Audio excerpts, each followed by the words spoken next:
Lockdown के 2 महीने पूरे होने के बाद आज जो स्थिति इंदौर की है वो काफ़ी बेहतर है। हम बात करें अगर इंदौर में ज़रूरतमंद लोगों की, तो वो भी काफ़ी बेहतर स्थिति अभी है, क्योंकि हमारे इंदौर में एक कहावत है कि इंदौर का जो व्यक्ति है वो भूखा उठता ज़रूर है लेकिन भूखा सोता नहीं है।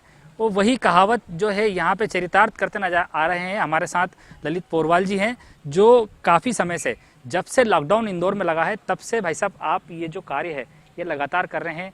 क्या आपको ऐसा लगा, आपके दिमाग में क्या मन में ऐसा आया कि किस प्रकार से ये जो मध्यम वर्गीय परिवार है, जो ऐसे लोग हैं जो रोज़ खाने और रोज़ कमाने का काम करते हैं, उन तक किस प्रकार से आप ये पहुँचाना है, कैसा आपका दिमाग में आया? वास्तव में मैंने अपने जीवन में ऐसी महामारी कभी नहीं देखी और 2 महीने से अधिक हो गए लोग जो रोज़ कमा के रोज़ खाने वाले हैं, ना घर से निकल सकते हैं, ना कहीं जा सकते हैं।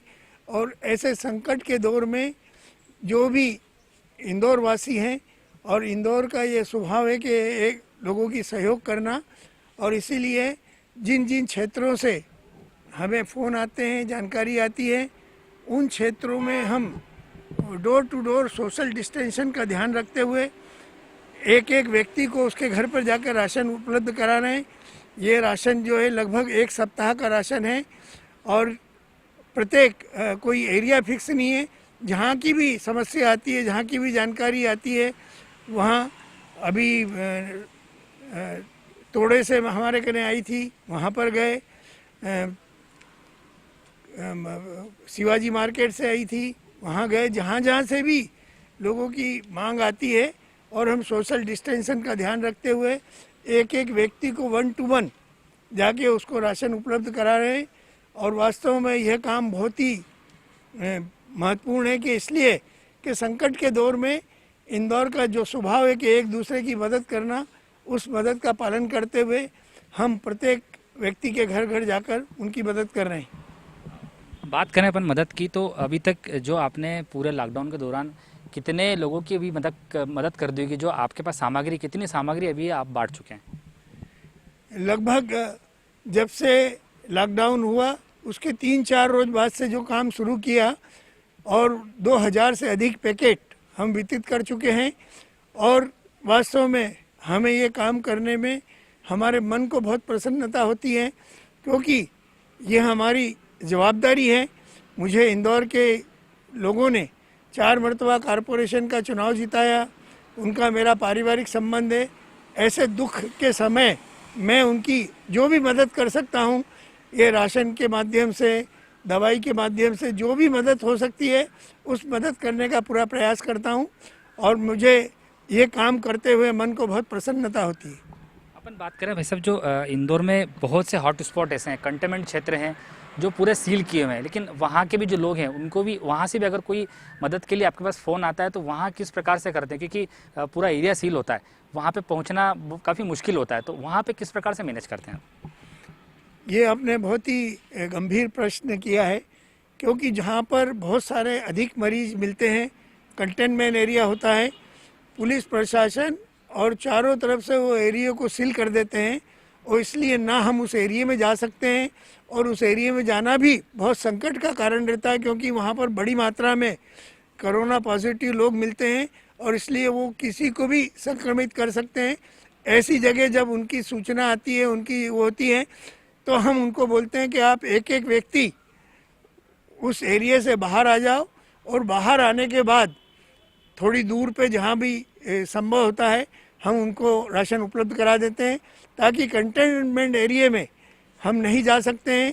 प्रशासन की भी हमको मदद करना है, क्योंकि कंटेनमेंट एरिया संकट का दौर रहता है, और प्रशासन भी कि वहाँ पर और मरीज संक्रमित नहीं हो, इसके लिए वो कंटेनमेंट एरिया घोषित किया गया है।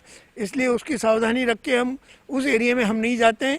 उस एरिया से बाहर थोड़ी दूर पे इंडिविजुअल एक एक व्यक्ति आएगा और उसको राशन उपलब्ध करा देते। अब बात करें भाई साहब, संकट का दौर है, काफ़ी जो लोग हैं अभी तक वो नहीं समझ पा रहे हैं कि इस बीमारी से किस प्रकार से बचा जाए। आप अभी काफ़ी समय से पूरे जो लॉकडाउन के दौरान बाहर आपने पूरी सेवा की है, क्या लगता है आपको व्यक्ति जो है आपकी तरफ से किस प्रकार की अपील रहेगी एक व्यक्ति के लिए कि क्या जब लॉकडाउन खुले उसके बाद भी किस प्रकार से अपना भी ध्यान रखें और जो लोग हैं उनका ध्यान रखना, परिवार का भी ध्यान किस प्रकार से रखें? जब से लॉकडाउन हुआ हमने प्रत्येक नागरिकों से अपील की, क्योंकि यह बीमारी जो है 1 से 2, 2 से 4, 4 से 8, 8 से 16 ऐसी बीमारी खतरनाक है। इसलिए सोशल डिस्टेंशन और अपने घरों में रहें और घरों से बाहर नहीं निकलें।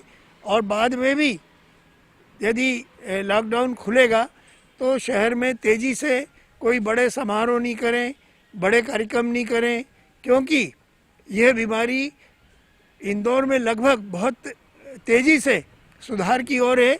लेकिन फिर भी सोशल डिस्टेंशन का ध्यान रखना पड़ेगा।